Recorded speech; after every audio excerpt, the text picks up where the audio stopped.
नमस्कार मित्रांनो. आज आपण पाहणार आहोत की इतिहास व राज्यशास्त्रामध्ये कोणते महत्त्वाचे प्रश्न बोर्डासाठी आहेत. आपण जास्त वेळ न वाया जाऊ देता अनुक्रमणिकेमध्ये बघितला तुम्ही तर या ठिकाणी 2 पार्ट तुम्हाला बोर्डाने कॅन्सल केलेले आहेत. 4था आणि 6वा. भारतीय कलांचा इतिहास आणि मनोरंजनाची साधने, माध्यमे आणि इतिहास हे दोन्ही पार्ट तुम्हाला वगळलेले आहेत. तर आपण डायरेक्टली पहिल्या धड्याकडे जाऊया की त्यामधले कोणकोणते प्रश्न तुम्हाला बोर्डासाठी इम्पॉर्टंट आहेत. तुम्हाला माहित आहे का ह्या गोष्टी तुम्हाला वाचून जायच्या आहेत जेणेकरून तुमचे जास्तीत जास्त मार्क्स कव्हर होतील.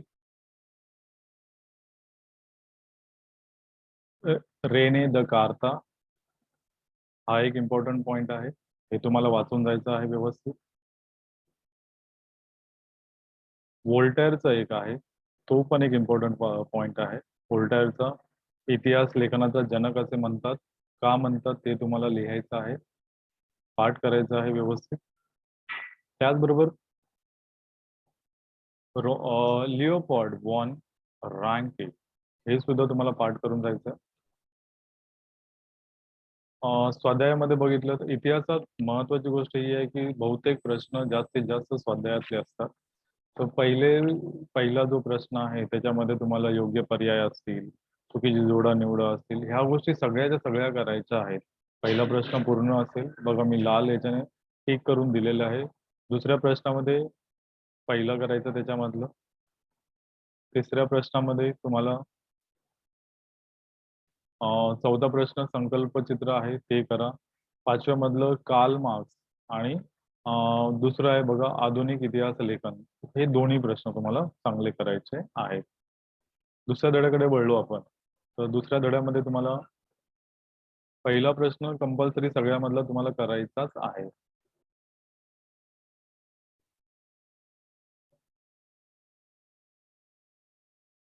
पहिल्या प्रश्नामध्ये तुम्हाला इथे बघा योग्य पर्याय परत आहेत, तो पूर्ण करायचा आहे. त्यामध्ये पहिल्यामधला ब पण पूर्ण करायचा आहे. दुसऱ्यामधलं सकारण स्पष्ट करा. बखर हा ऐतिहासिक साहित्य तील महत्वाचा प्रकार आहे, हे करा. तिसऱ्यामध्ये तुम्हाला पहिलाच आहे मार्क्सवादी इतिहास लेखन म्हणजे काय, आणि नंतर मग चौथ्यामध्ये तुम्हाला तक्ता पूर्ण करा. त्याचबरोबर आणि ब असे आहेत. तर 5व्यामध्ये दुसरं आणि तिसरं कंपल्सरी हे करायचंच आहे. तिसऱ्या धड्याकडे जर वळलो आपण तर तिसऱ्या धड्यामध्ये तुम्हाला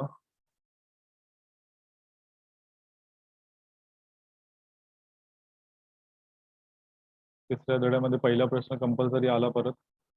पहिला प्रश्न पूर्ण करायचा आहे. दुसऱ्यामधले दोन्ही करायचे आहे, उपयोजित इतिहास आणि अभिलेखागार. व्हेरी इम्पॉर्टंट आहे हे परीक्षेला येणार आहे. तिसरा प्रश्न संकल्पचित्र परत पूर्ण करा असा येणार. चौथ्यामध्ये तुम्हाला दुसरं फक्त केलं तरी चालेल. 5व्यामध्ये पहिलं आणि दुसरं तुम्ही करा व्यवस्थित.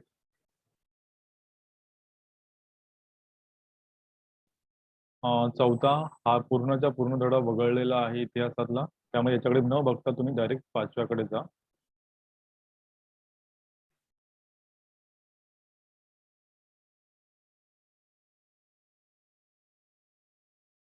हा पूर्णपणे वगळलेला आहे, त्यामुळे तुम्ही याची काळजी करू नका. प्रसार माध्यमे आणि इतिहास हा एक महत्वाचा धडा आहे, हा तुम्हाला व्यवस्थित करायचा आहे.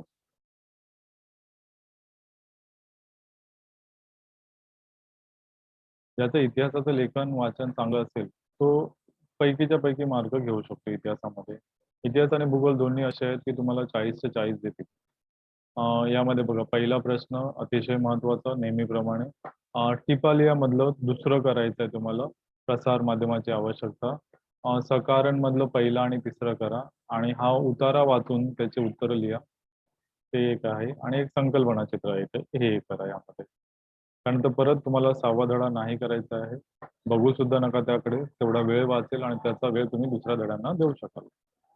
याच्यामधले बोर्डाने सांगितलंय की प्रश्न येणार नाहीत, त्यामुळे करण्याची गरज नाहीये आणि शाळेत सुद्धा हा शिकवलेला नसेल तुम्हाला.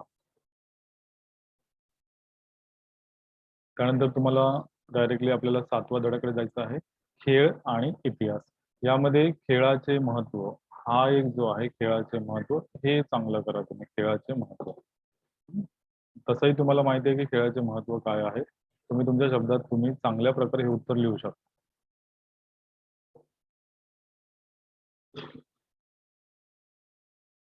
7व्या धड्यामध्ये परत तेच पहिला प्रश्न व्यवस्थित करा. टिपालिया मधले दोन्ही करा, खेळ आणि उत्सव आणि खेळ आणि चित्रपट. सकारण मधलं पहिलं करा. त्यानंतर 4थ्या मधलं दुसरं आणि तिसरं करा. त्यानंतर आपण जाऊया 8व्या मध्ये पर्यटन आणि इतिहास. हा पण सोपा धडा आहे, तुम्ही लिहू शकता याबद्दल सुद्धा जास्तीत जास्त. भरभरून पेपर लिहा, भरभरून मार्क्स घेऊन जा. अतिशय इतिहास भूगोल आता सोपे आहे की तुम्ही 80च्या 80 त्याच्यामध्ये घेऊ शकता. शाळेने 20 दिले तर 100ही होतील. प्रश्न पहिला पूर्ण. सकारण मधलं पहिलं लिहा. टिपालियामध्ये 2 लिहायचे, पहिलं दुसरं. आणि 4थ्या प्रश्नामध्ये तुम्हाला आहे बघा दुसरं, पर्यटन व्यवसायामध्ये स्थानिक पातळीवर रोजगार निर्मिती कशी होते. नंतर परत संकल्पना चित्र असेल, हे पूर्ण करा. आणि 6व्या मधलं दुसरं, पर्यटनाचे कोणतेही 3 प्रकार स्पष्ट करा. त्यानंतर आपण जाऊया शेवटच्या धड्याकडे. आपण तुम्ही चांगल्या प्रकारे केलात तर यामध्ये सुद्धा तुम्हाला पूर्ण मार्क्स घेता येतील. विश्वकोश वगैरे जे आहेत ते खूप महत्वाचं आहे, ते वाचून जा, पाठ करून जा. पहिला प्रश्न अतिशय महत्वाचा. दुसऱ्या प्रश्नामधलं दुसरं करा. विविध विषयातील कृतींसाठी प्रशिक्षणाची आवश्यकता असते. मधलं दुसरं करा. विश्वकोश. 4थ्यामध्ये ग्रंथालय व्यवस्थापन का महत्वाचे आहे ते करा. आणि 5व्यामध्ये संकल्पना चित्र पूर्ण करा. सगळ्या याच्यातले संकल्पना पूर्ण करा. राज्यशास्त्रामध्ये जर बघितलं तुम्ही तर 5वा धडा तुम्हाला करण्याची गरज नाही आहे. पहिल्या धड्यामध्ये तुम्हाला राज्यशास्त्र व्यवस्थित करावं लागेल ना, याच्यामध्ये पण तुम्हाला पूर्ण मार्क्स घ्यायचे आहेत. त्यामुळे ते पण सोडून नका. वेळ पण आहे तुमच्याकडे, वेळेचं व्यवस्थित नियोजन करा.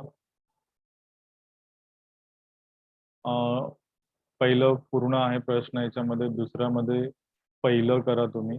तिसऱ्यामध्ये दुसरं माहितीचा अधिकार खूप इम्पॉर्टंट आहे.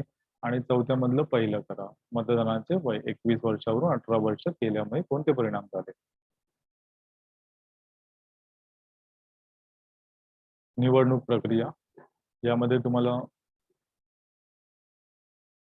निवडणूक आयोगाचे अधिकार वगैरे, कर्तव्य, ते सगळं येईल. ईव्हीएम मशीनचं येईल.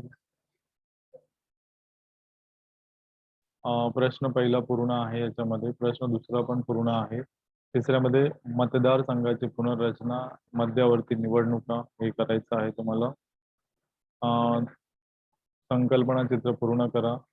निवडणूक आयोगाचे बघा कार्य, ते पूर्ण आहे. निवडणूक आचारसंहिता, हे व्यवस्थित करा, म्हणजे काय.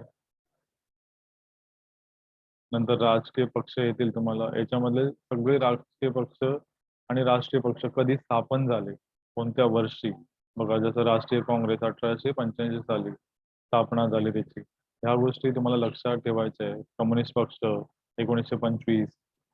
याप्रमाणे भारतीय जनता पार्टी, जनता पक्ष, तृणमूल, हे सगळे कधी स्थापन झाले हे तुम्हाला लक्षातच ठेवायचे आहेत. त्यामध्ये प्रादेशिक पक्ष पण असतील. त्यामध्ये महाराष्ट्रामध्ये असलेले पक्ष आहेत, हे कधी स्थापन झाले तर शिवसेना आहे, ती 1966 साली झाली. वेगवेगळे पक्ष आहेत, त्यांची स्थापना कधी झाली ते लक्षात ठेवा. आणि बाकी सगळे तुम्हाला स्वाध्यायामध्ये जे येतील ते करा. पहिला प्रश्न पूर्ण, दुसऱ्यामध्ये पण पूर्ण करा.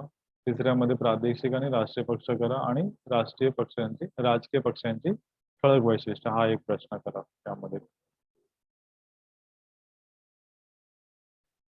जर 4थ्या धड्याकडे आणि शेवटच्या धड्याकडे जर वळलात तर यामध्ये सुद्धा तुम्हाला जास्त काही नाही करण्यासारखं. तुम्ही बरोबर रिव्हिजन करून यामध्ये जास्तीत जास्त लिहिण्याचा प्रयत्न करा, की जेणेकरून चांगल्यात चांगले, मी तर बोलेन 40चे 40 मार्क तुम्हाला मिळाले पाहिजे यामध्ये. पहिला प्रश्न पूर्ण आहे बघा याच्यामध्ये. संकल्पना स्पष्ट करा. आदिवासी चळवळ, कामगार चळवळ. कामगार चळवळ व्हेरी इम्पॉर्टंट. त्यानंतर तिसऱ्या प्रश्नामधला दुसरा भारतीय शेतकरी चळवळीचे स्वरूप लिहा आणि याच्यामध्ये सुद्धा तिन्ही करा, सकारण स्पष्ट करा. याबरोबर तुम्ही इतिहास भूगोलामध्ये 40च्या 40 मार्क घेण्याचा प्रयत्न करा, जेणेकरून तुमचं रिझल्ट वर पर्सेंटेज खूप मोठे दिसतील. आणि ही एक अपॉर्च्युनिटी आहे, तुम्हाला चांगली संधी चालून आलेली आहे. चला तर मित्रांनो, मग तुम्हाला इतिहासासाठी good luck, all the best. चांगला पेपर लिहा अशा मी धन्यवाद.